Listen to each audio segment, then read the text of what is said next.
Pak Jokowi dari Solo. Kebetulan istri saya juga dari Solo, jadi saya sangat dekat Pak rumahnya dengan beliau.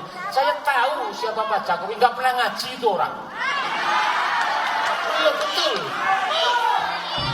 Memang keterlaluan. Ucapan salah Bismillahirrahmanirrahim. Fan Anies ini ya. Itu karena tidak pernah ngaji. Maka saya tidak akan memperpanjang cerita ini hanya 3 menit. Salam hormat saya kepada Pak Senior saya. Tekad kita kuatkan lewat pimpinan Bapak Dinsabdul dan para presidium. Tegakkan, kuatkan, hancurkan Jokowi, itu harus dihancurkan. Jangan pernah berpikir dengan secara prosedur. Nah, selama ini nih, Bapak dalam menjalankan tugas sebagai Menko Polhukam kan sering juga nih mendampingi Pak Presiden ini untuk kesaksian Pak Mahfud kunjungan MD tentang kegiatan ibadah gitu, baik Pak di dalam Jokowi negeri maupun di luar negeri. Boleh nggak Pak cerita satu pengalaman yang nggak bisa dilupain sama Pak Mahfud ketika Bapak bertugas bersama Pak Presiden? Ya satu aja ya, Iya, ke luar Pak, negeri silakan. ya. Gimana Pak? Pak Jokowi itu ibadahnya terjaga. Oke. Duduk di forum internasional pun kalau waktunya sholat dia sholat. Itu pengalaman pertama saya, kaget gitu. Saya baru belum sebulan jadi Menko Polhukam, berangkat ke KTT ASEAN di Thailand. Nah, kan ini rombongan Pak Jokowi di depan gini ya, ini para presiden, perdana menteri di depan, lalu di belakangnya ada saya, Bu Retno, siapa gitu. Sedang acara gitu asik, Pak Jokowi keluar. Protokolernya kan kalau pimpinan keluar yang di belakangnya maju. Betul. Nah, saya disuruh maju oleh Bu Retno. Oke. Maju Pak, loh Pak, Bu saya duduk sama presiden itu. Iya katanya. Lah Presiden Jokowi kemana? Sholat katanya. Begitu dia. Di kemarin juga di Kamboja juga begitu. Waktunya siang, diberi waktu makan siang 1 jam. Pak Jokowi makannya 20 menit aja. 40 menit sisanya atau 30 menit sisanya tuh sholat sendiri. Jadi selalu ingat waktu ya Pak ya? Selalu ingat dimanapun itu, walaupun jamnya berbeda Pak. Iya, menjaga dia Ya, sholat. luar biasa Menjaga. Pak, Bapak Presiden. Menjaga sholat. Iya. Itu tidak bisa dilupakan juga ya Pak, berarti pengalaman Iya yang terkesan. Saya lalu bicara kepada publik. Anda ini kepada masyarakat yang selalu mengatakan pemerintah anti-Islam, kamu gimana bilang pemerintah anti-Islam? Wong presidennya rajin sholat, di masjid para menterinya, di kabinet para menterinya puasa Senin Kamis, sholat kalau waktunya sholat. Kok mau dibilang anti-Islam bagaimana? Saya bilang. Saya ini saksi, saya sering ikut Pak Jokowi. Kalau bepergian tuh waktu sholat dia sholat kok. Barisan sakit hati ini memang nggak ada obat ya. Sampai sebegitunya loh mengolok-olok Pak Jokowi. Nggak bisa ngaji, nggak bisa ibadah dan lain sebagainya. Ngaku-ngaku jadi tetangganya pula. Kok sampai segitunya sakit hati? Paling sok agamis sendiri. Gitu.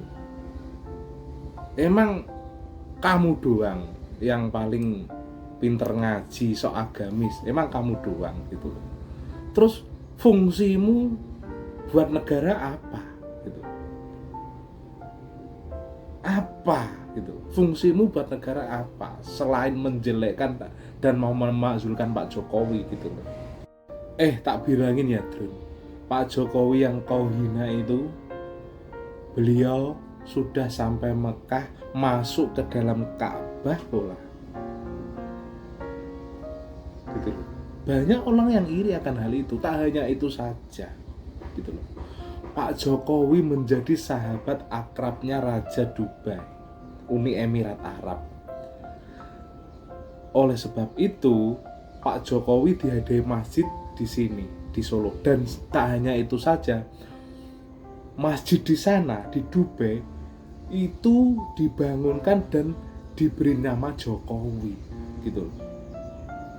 Orang yang kau hina Drun itu loh, seperti itu Pak Jokowi. Nah kamu apa? Kalau nggak percaya, ini loh, lihat videonya berikut ini.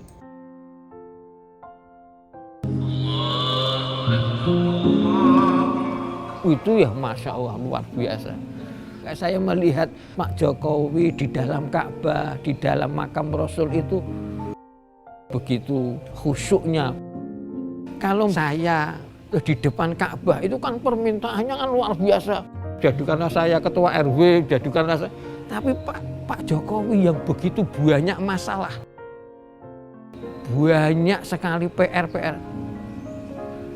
doa yang saya dengar hanya 2 kalimat atau 3 kalimat. Selamatkan Indonesia.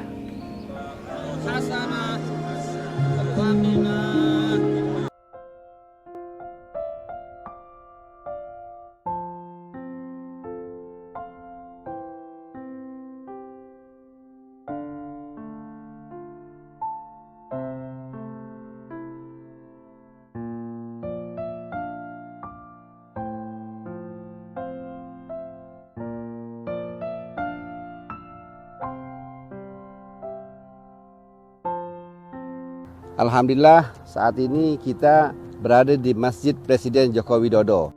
Jadi ini tulisannya Masjid Rais Joko Widodo.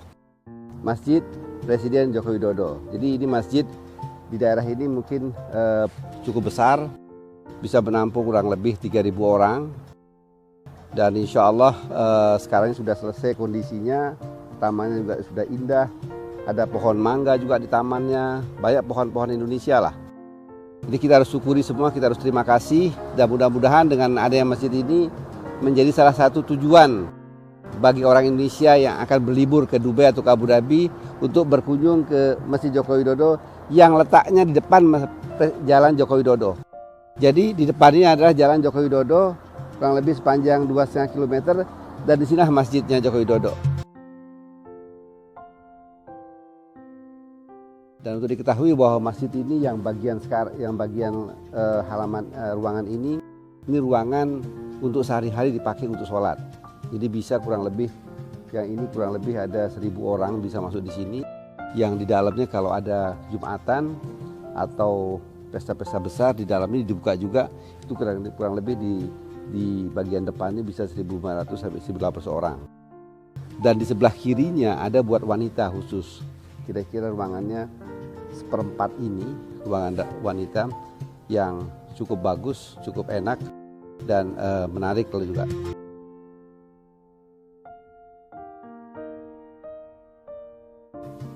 Masjid ini sangat besar ya, memiliki kapasitas 2.500 musolli atau orang yang sholat. Saat ini semakin hari semakin bertambah jumlah pengunjung masjid ini. Kalau sholat subuh bisa dikatakan 40 sampai 50. Ya, zuhur, asar kurang lebih juga begitu. Maghrib dan isya sekitar itu juga. Tapi kalau sholat Jumat bisa sampai 400, 500. Insya Allah ke depan karena semakin banyak yang tahu bisa bertambah lagi. Dan kita harapkan masjid ini terus makmur dengan banyaknya pengunjung dan juga ada kegiatan-kegiatan lain di samping sholat 5 waktu supaya ada pengajian, hafalan Quran untuk anak-anak dan juga majelis ta'lim sebagaimana masjid-masjid yang ada di Indonesia. Itu mungkin harapan dari kami. Sekian, terima kasih. Wassalamualaikum warahmatullahi wabarakatuh.